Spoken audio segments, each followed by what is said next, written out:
बेरोजगारी से तंग शिक्षित युवक अब सब्जी की खेती करके लाखों रुपए की कमाई कर रहे हैं। पेंड्रा विकासखंड के ग्राम कोटमी खुर्द निवासी श्री फूलचंद मरावी ने संत कबीर कृषि महाविद्यालय से 2016-17 में पढ़ाई किया, जिससे वह 6 से 7 वर्षों तक नौकरी की तलाश में घूम रहा था। घर का बंजर भूमि देखकर खेती का सुझाव करने को मिला। पहले बेरोजगार थे और काम की तलाश में भटक रहे थे। फूलचंद मरावी ने अपनी जुबानी बताया कि बेरोजगारी के बीच संयोग से उनका संपर्क उद्यान विभाग के अधिकारी से हुआ और उन्हें राष्ट्रीय बागवानी मिशन के तहत सब्जी की खेती की करने की जानकारी मिली। फूलचंद मरावी योजना का लाभ लेने की पात्रता रखते थे, फलस्वरूप उद्यान विभाग द्वारा उन्हें मल्चिंग, पीवीसी, टपक सिंचाई इत्यादि की सुविधा प्रदान की गई।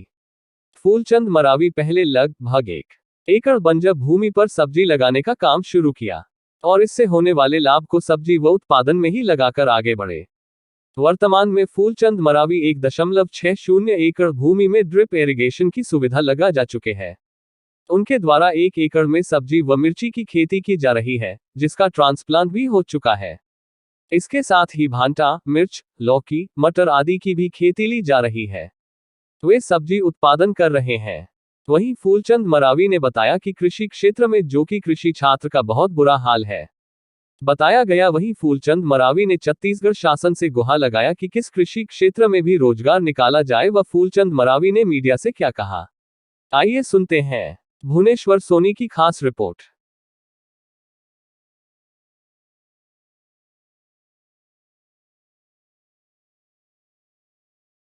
नमस्कार, जय हिंद, जय जोहार, जय छत्तीसगढ़।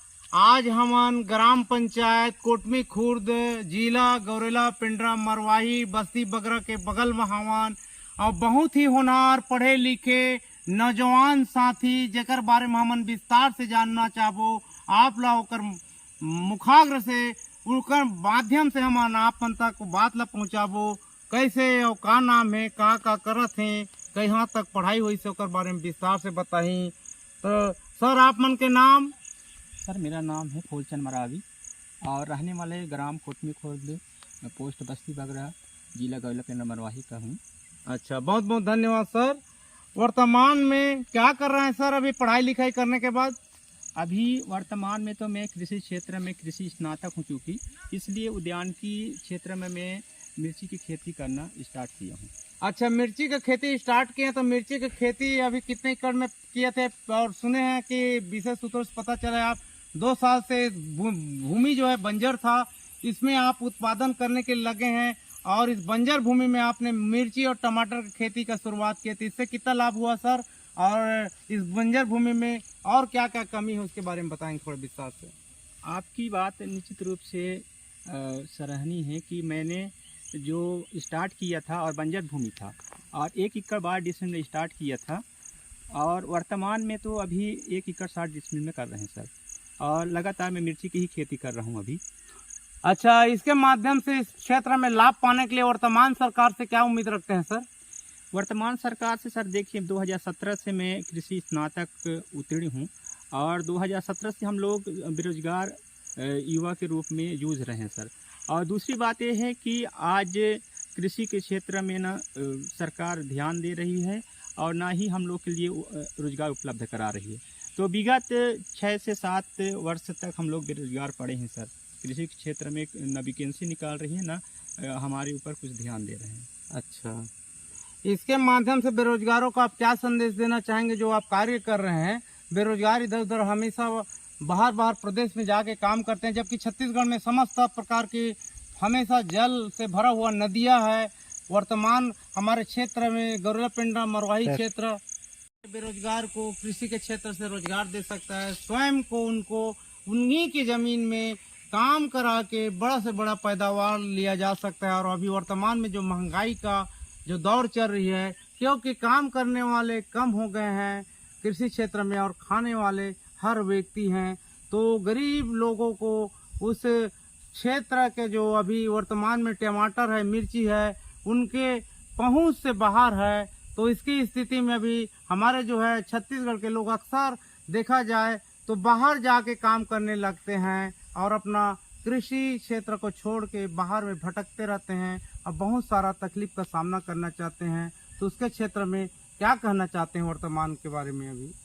मैं यही कहना चाहूँगा सर कि वर्तमान सरकार को हमने देख लिया और पिछले सरकार को भी देख लिया, तो निश्चित रूप से आप इतना सक्षम हो कि आपको जानकारी है इसके बारे में, आप कृषि स्नातक हो, हर चीज़ टेक्नोलॉजी के बारे में जानकारी है। हाँ, ये निश्चित ये है कि आपके पास रिसोर्स की कमी है, लेकिन आप निरंतर आप प्रयास करोगे तो इस चीज़ में सफलता पाओगे। और एक चीज़ और कहना चाहता हूँ कि आप उम्मीद में कब तक बैठोगे, आपका उम्र भी निकलते जा रहे हैं, और आज अगर उम्र को देखते हुए अगर काम को भी नकारोगे तो निश्चित रूप से आप असफल बैठोगे और बेरोजगार रहोगे। तो आज जो हालात कृषि के क्षेत्र में है और सरकार की जो रुझान है उस क्षेत्र को अगर देखा जाए तो निश्चित रूप से आपको कदम से कदम मिला के खुद पे चलना पड़ेगा, तभी आप सफल हो पाओगे। जी जी जी, बहुत बढ़िया आपने जो बताया, स्वयं के पैर में खड़ा होना है, कब तक हमें नौकरी के भरोसा, नौकरी की तलाश में बैठे रहना है। हमारे पास एक से बढ़कर एक जमीन है जिसमें हम अच्छे से अच्छे फसल ले सकते हैं और अच्छा से अच्छा इनकम आमदनी ले सकते हैं, क्योंकि इनकम के लिए, आमदनी के लिए हम नौकरी करते हैं। और नौकरी का वैकेंसी नहीं कर रहा है। हम पढ़ाई लिखाई करके कब तक घर में बैठे रहेंगे बेरोजगार साथियों।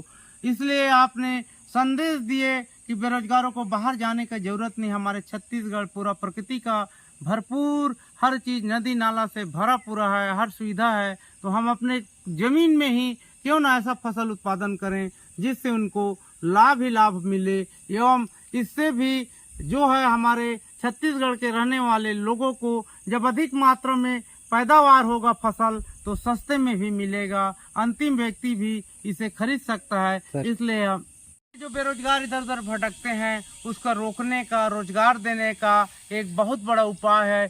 क्योंकि हमारे पूर्वज ने जब से धरती का निर्माण हुआ तब से कृषि क्षेत्र में, जब से मनुष्य ने कृषि क्षेत्र में काम करते करते बड़ा से बड़ा काम किया है। और बहुत खुशी की बात है गौरेला पेंड्रा मरवाही का जो वर्तमान और पूर्व और अभी जो है भविष्य में ऐसे ऐसे होनहार विद्यार्थी हैं, ऐसे ऐसे होनहार कलाकार हैं, ऐसे ऐसे मेहनती हैं जिसके बारे में हम जितना बखान करेंगे कम है। क्योंकि गौरेला पेंड्रा मरवाही क्षेत्र में हमारे स्वर्गीय श्री भंवर सिंह पोर्ते ने इस क्षेत्र के लोगों को बहुत मदद किया पढ़ाने लिखाने में, और पूरे क्षेत्र के लोगों को काम दिया और सिखाया भी। और फिर उसके बाद हमारे वर्तमान जो है स्थिति को देखते हुए और हमारे इस कृषि क्षेत्र को बढ़ावा देने के लिए जो है हमारे सरकार भी अपने हिसाब से जो काम कर रही है।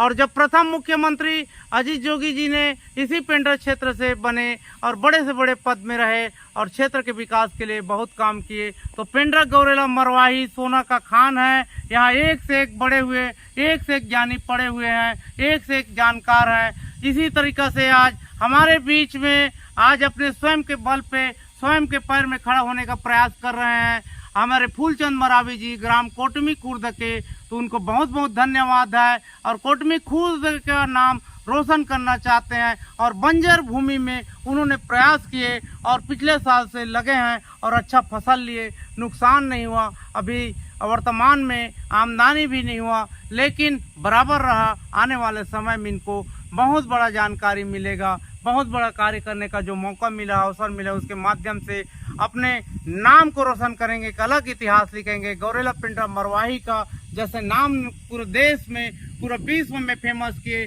अजीत जोगी जी ने और भंवर सिंह जी ने, उसी प्रकार हमारे जो है फूलचंद मरावी जी भी कोशिश कर रहे हैं अपने नाम को फेमस करने के लिए, एक इतिहास लिखने के लिए। तो बहुत बहुत धन्यवाद साथीमान। और हम अंतिम बार जानना चाहेंगे फूलचंद मरावी जी से, और अगर उनके दिल में कुछ बातें होंगे तो इस चैनल के माध्यम से, शुभ संकेत न्यूज चैनल के माध्यम से अपने विचार को रख सकते हैं। विचार क्रांति बहुत बड़ी क्रांति होती है। और क्या संदेश देना चाहते हैं, अंतिम हम पूछते हैं उनसे, अंतिम हमारी प्रश्न है।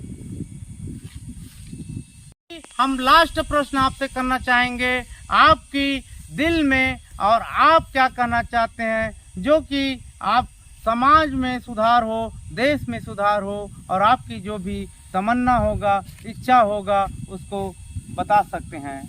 मैं यही कहना चाहूँगा सर वर्तमान सरकार से भी और फिर जितने स्नातक कृषि के विद्यार्थी हैं उनसे कि आप कब तक सरकार के भरोसे बैठोगे।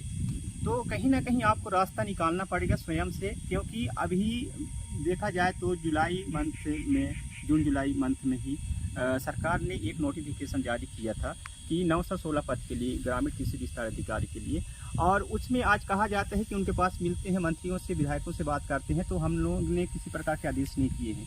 तो मैं ये कहना चाहता हूँ कि आप जो अपर सचिव है वो किस तरह से नोटिफिकेशन निकाल सकते हैं, और विद्यार्थी इसी आशे में जाके आज हजारों रुपए खर्च कर करके, लाख रुपए खर्च कर करके आज कोचिंग में हैं और उम्मीद लगाए बैठे हैं, और उनके दरवाजे पे आज जाके उनको कह रहे हैं कि सर हमारा क्या हो रहा है, क्या हो रहा है, कोई रिस्पॉन्स नहीं आ रहा है। तो मैं यही कहना चाहूँगा कि आपकी उम्र भी निकलते जा रही है और आप कब तक बैठोगे, सरकार कभी कुछ नहीं करने वाली कृषि क्षेत्र में। और किसान आज देखिए कि पूरे भारत की बात करें तो हर वर्ष किसान 5000 किसान के लगभग कृषि से वंचित होते जा रहे हैं। कारण यही है सर कि कृषि के क्षेत्र में कोई नया टेक्नोलॉजी को कोई बताने वाले नहीं है, क्योंकि फील्ड में नहीं है। तो उत्पादन आज डबल करने की सरकार बोलती है, लेकिन जब तक वहाँ टेक्नोलॉजी को बताने वाले जानकार नहीं रहेंगे तब तक कैसे ये संभव है। अच्छा, मरावी जी, हम और एक चीज जानना चाहेंगे, अभी बेरोजगारी भत्ता दे रही सरकार, बेरोजगारी भत्ता के बारे में अगर मैं कहूं सर, तो ये सरकार की एक प्लान है, क्योंकि 2023 में उनको चुनाव लड़ना है, और कहीं ना कहीं सरकार ये चाह रही है कि जितने बेरोजगार हैं उनको कहने की ना रहे कि ये बेरोजगारी भत्ता नहीं दिए हैं।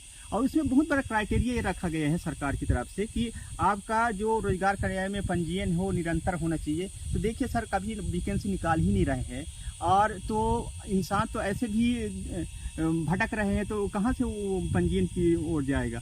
तो ये बहुत बड़ा षड्यंत्र है सरकार की, और देना ही नहीं चाहती पहली बात तो, इसलिए बहुत बड़े क्राइटेरिया लेके चल रही है कि जिसका पंजीयन है वर्तमान में निरंतर जीवित पंजीयन है उन्हीं को मिलेगा। तो ये तो नहीं है सर कि निरंतर पंजीयन। अभी जो है वर्तमान सरकार जो है बेरोजगारों को रोजगार नहीं मिला है, पढ़ लिख के बैठे हैं, उनको बेरोजगारी भत्ता देने का शुरुआत किया, तो क्या उससे लाभ मिल रहा है, आगे उसका और कहां तक लोगों को लाभ मिलेगा, इसके बारे में बोलना चाहेंगे कुछ? मैं सरकार से भी यही कहना चाहता हूं सर कि बेरोजगारी भत्ता की जब बात आ रही है तो इन्होंने बहुत बड़े क्राइटेरिया रखा है कि उनकी जो जीवित पंजीयन है उन्हीं को मिलेगा। तो मैं ये कहना चाहता हूं कि जिसका जीवित पंजीयन नहीं है और वर्तमान में फिर पंजीयन करवा के उसमें अप्लाई कर रहे हैं, तो क्या वो बेरोजगार नहीं है? तो हमको बेरोजगारी भत्ता नहीं चाहिए सर। अगर देना है तो हमें नौकरी दे, ताकि हम अपने जीवन को और अपने जो परिवार को सही दिशा में ले जा सकें। बहुत धन्यवाद, बहुत धन्यवाद। और हम ये जानना चाहेंगे, आप जो है अभी जो वर्तमान में कार्य कृषि क्षेत्र में कर रहे हैं, उससे और विस्तार करने के लिए क्या क्या आपको जरूरत है, और क्या अपने बलबूते करना चाहते हैं कि किसी योजना का लाभ लेके करना चाहते हैं? नहीं, योजना से तो कोई वो नहीं है सर, उम्मीद नहीं है। तो ये है कि अपने बलबूते पे करना है, और ये है कि अगर स्वयं पे विश्वास है, हेल्प इज बेस्ट हेल्प बोलते हैं, तो खुद का हेल्प अगर खुद कर रहे हो तो निश्चित रूप से सफलता पाओगे। तो यही मोनो लेके मैं चल रहा हूँ सर कि अपने खुद को हेल्प करना है और खुद आगे बढ़ना है। अच्छा, मरावी जी, और जो है अभी आप सुने, हम पता चला है कि अभी तक आपने अपना शादी भी नहीं की है, तो क्या रोजगार नहीं मिलने के कारण, नौकरी नहीं मिलने के कारण शादी नहीं किए हैं, कि क्या उसका उद्देश्य है, तो क्या बात है, उसको थोड़ा सा बताएंगे? देखिए सर, ऐसा है कि खुद मैं स्ट्रगल लाइफ में हूँ, तो मेरा सोच ये है कि अब मैं बेरोजगार ऐसा पड़ा हूँ और सरकार की तरफ से कोई रोजगार तो दे नहीं सकता हो। तो ये है कि मैं खुद अगर पैर में खड़ा हो जाता हूँ। और एक चीज़ ऐसा है सर कि समाज के स्तर पे अगर देखा जाए तो आज समाज में हर समाज के स्तर के लोग यही चाहते हैं कि कोई बेरोजगार ना रहे, और रोजगार जो बंदा है उसी से शादी करना चाहता है। तो ये है सर। अच्छा, अभी रुझान जो है लड़कियां का, चाहे कोई भी समाज का हो, रोजगार युक्त लड़के से ही शादी करना चाहते हैं, इसलिए आप नौकरी नहीं मिल रहा है, सरकार ध्यान नहीं दे रहा है, तो आप जो है अभी बंजर भूमि में लगे हैं और अच्छा काम कर रहे हैं। और जिस दिन आपका रोजगार बढ़ जाएगा, आपका व्यापार बढ़ जाएगा और इसमें महारत हासिल कर लेंगे, तभी आपका शादी करने का विचार है। हाँ, अभी वर्तमान में यही विचार है सर कि जब तक मैं अपने कार्य को और न बढ़ा लूँ और उसमें ऐसा है कि कुछ आमदनी न आने लग जाए तब तक इस विषय में एक अच्छा आमदनी हो जाए तभी आप करेंगे। हाँ, और इसमें आप पूरा समय इसी को दे रहे हैं। और हमारा देश जो है कृषि प्रधान देश है। हमारा छत्तीसगढ़ को धान का कटोरा कहा जाता है। वाकई में धान के साथ साथ हमें दलहन तिलहन की ओर जाना पड़ेगा। हमें वर्षा कब होगा, कैसे होगा, इसका हमें कोई नॉलेज नहीं है। और वर्षा के ऊपर हम भरोसा न रख के छोटा छोटा अपना बोर से छोटा छोटा अपने जमीन में शुरुआत करें। एक अच्छा हम इनकम के लिए अपना खेती बाड़ी में सब्जी फल फूल पे भी ध्यान दें ताकि हम इनकम भी ले सके एवं अपना रोजगार भी पा सके। तो बहुत बहुत धन्यवाद मरावी जी, आपने बहुत ही सुंदर विचार रखा, अच्छा संदेश दिया। अच्छा, बेरोजगारों को और क्या संदेश देना चाहते हैं? अगर आप कुछ संदेश देना चाहते हैं बेरोजगार साथी को तो थोड़ा सा और आप अपना बात विचार को रख सकते हैं। जैसे कि सर मैं पहले भी बोला कि आज कृषि के क्षेत्र में ना काम कर रहे हैं कि कृषि स्नातक जो विद्यार्थी उनके ऊपर, और आज कहा जाए 4-5 महीने से, ऐसे तो रहने के लिए 6-7 साल से उसके प्रति जूझ ही रहे हैं। लेकिन मैं बेरोजगारों से यही कहना चाहता हूं कि सरकार की दरवाजे में दस्तक देने से अच्छा है कि अपने काम पे आज ध्यान दीजिए। और आपके पास इतना है कि इतने ज्ञान है कृषि के क्षेत्र में, नया नया टेक्नोलॉजी करने का है, तो आप शुरुआत भले छोटे से करिए लेकिन आप खुद से शुरुआत करने की कोशिश करिए। धन्यवाद, बहुत बहुत धन्यवाद। आज हम बहुत बढ़िया अपन क्षेत्र के जाने माने और सोच रखने वाले और युवा मल्ला बहुत बढ़िया संदेश दिने फूलचंद जी है। और फूलचंद जी के माध्यम से हम जाने हमारा अति आवश्यक है कृषि क्षेत्र में काम करना, सरकार के भरोसे नहीं बैठे रहना है। और काम करके महंगाई पे कंट्रोल पाया जा सकता है, काम करके कृषि क्षेत्र में रोजगार पाया जा सकता है, अच्छा इनकम लिया जा सकता है। बहुत बहुत धन्यवाद। जय जोहार, जय हिंद, जय भारत, जय छत्तीसगढ़। मैं भुवनेश्वर सोनी, शुभ संकेत न्यूज से धन्यवाद।